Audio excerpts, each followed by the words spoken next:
Hello friends, આજે આપણે MD Mehta trust મહિલા મંડળને ઠંડાઈ બનાવતા શીખવશું. ઠંડાઈના આપણે ઇન્ગ્રીડિયન્ટ્સ જોઈ લઈએ. આ 1 લીટર દૂધ કેસરવાળું મેં ખાંડ નાખીને સ્વીટ કરીને રાખ્યું છે, ગરમ કરીને. બદામ, કાજુ, મગજતરીના બી, પિસ્તા, ખસખસ, જાયફળ ને મરીના દાણા અને એલચી. હવે આપણે આ બધું જ ડ્રાયફ્રૂટ અને વરિયાળી, ખસખસ બધું જ બારીક પીસી લેશું અને પછી આપણે સ્વીટ દૂધમાં મિક્સ કરશું. હેલો ફ્રેન્ડ્સ, આજે આપણે બીજું શરબત બનાવશું. આપણે કાચી કેરીનું શરબત. કાચી કેરીનું શરબત બનાવવા માટે આપણે આ 1 કિલો કેરીને ધોઈ છીણીને ટુકડા કરીને રાખ્યા છે. હવે આપણે આને બાફી નાખશું, બોઇલ કરી નાખશું અને ત્યાર પછી બનાવશું 1 કિલો સુગરની ચાસણી. બીજું શરબત બનાવશું આપણે ગુલાબનું રોજ શરબત. રોજ શરબત બનાવવા માટે મેં આ ગુલાબની 25 રૂપિયાના આશરે ગુલાબ લીધા છે. એ ગુલાબની પાંદડીઓ અલગ કરી અને આપણે આને ઉકાળી લઈશું અને ત્યાર પછી એની ચાસણી બનાવશું. ચાસણી માટે મેં 1 કિલો સુગર લીધી છે અને રોજ શરબતમાં એડ કરવા માટે રેડ કલર અને રોઝ એસેન્સ લીધું છે. હવે સૌપ્રથમ આપણે આ ગુલાબના પાંદડીને ધોઈ અને ઉકાળી લઈશું. ઉકાળી અને પછી એનું પાણી ગાળી લઈશું. ગુલાબનું શરબત બનાવવા માટે આપણે ગુલાબની પાંદડીને ઉકાળવા મૂકી છે. લાલ ગુલાબનો કલર બધો ઓબ્ઝર્વ થઈ જાય પાણીમાં અને વ્હાઈટ પાંદડી થાય ત્યાં સુધી આપણે ઉકાળવાનું છે અને પછી રેડ પાણીને આપણે ચાસણીમાં એડ કરશું. હજી થોડા રેડ રોઝ પિંક કલરના દેખાય છે, રેડ હતા એ હજી બધા વ્હાઈટ થઈ જશે અને બધો કલર પાણીમાં ઓબ્ઝર્વ થઈ જશે. આપણે વરિયાળીનું શરબત બનાવવા માટે સુગરની સિરપ બનાવશું. 1 કિલો સુગર લીધી છે આપણે, એમાં પાણી એડ કરી દઈશું.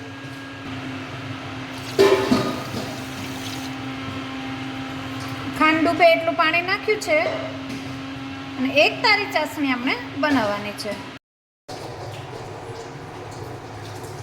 આપણી સુગર હવે ઓગળી ગઈ છે. હવે આપણે એમાં વરિયાળી પીસેલી અને એલચી પીસેલી એડ કરી દઈશું. વરિયાળી પીસેલી અને એલચી પીસેલી આપણે આ સિરપમાં એડ કરશું, જેથી કરીને એનો ટેસ્ટ સરસ બેસી જાય. વરિયાળીના શરબતની ચાસણી આપણી હવે રેડી થવા આવી છે. એમાં આપણે થોડો green colour, food colour add કરી દઈશું.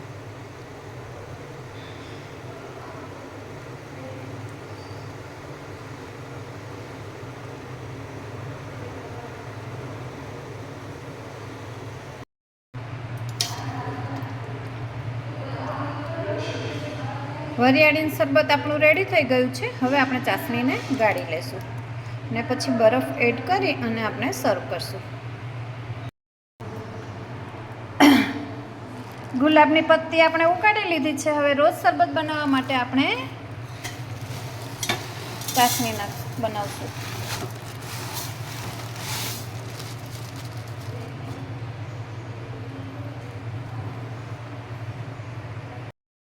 એટલું આપણે પાણી એડ કરશું. કાચી કેરીને અલગ નીકાળી છે ચાળીને. હવે એમાં આપણે સુગર એડ કરશું.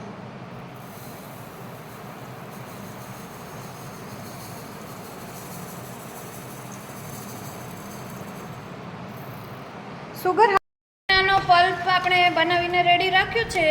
એ પલ્પ આપણે આ કેરીના શરબતમાં એડ કરશું.